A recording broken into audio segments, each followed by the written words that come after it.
Should you modify your exercise routine on TRT, Gil? Should you? I mean, that is subjective. That is up to you. There's no rule anywhere that states that now that you're optimizing your testosterone levels, you must modify your exercise routine. Heck, there's nothing out there that says you must exercise.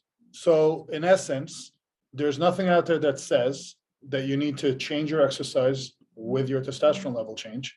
There's nothing out there that says you should even exercise in general with your testosterone level change. So this is all your decision. My answer to that would be simple.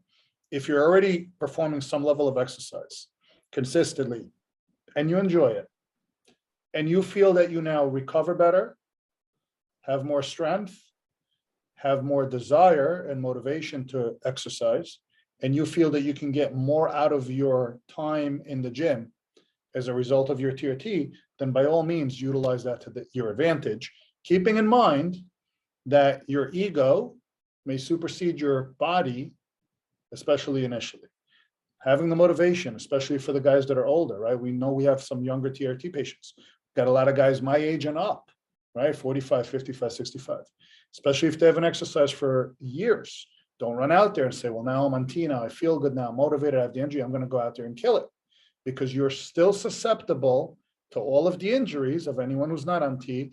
And I'll even warn you that you are more susceptible to injuries, potentially, than someone who's not on T, because there are studies suggesting that exogenous testosterone or any steroid supplementation, while it does strengthen the muscles, it also potentially hinders other connective tissue strength, like tendons and ligaments.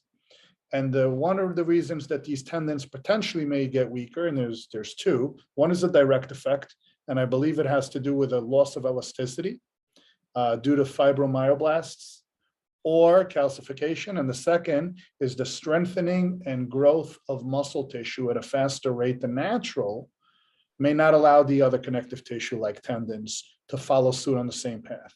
So you have a tendon who's spent 30 years or 40 years here, and a muscle who spent 30 or 40 years here, and they've kind of exercised together and grown together and moved together. And now I got this muscle actually getting bigger and stronger, and this tendon can't keep up, and it snaps.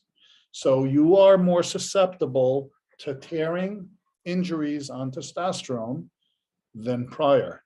So be very cautious, ensure that your sleep, your recovery, and your nutrition and your training is adaptive to what your body is telling you feel. Do not push in the gym just because you feel that you can.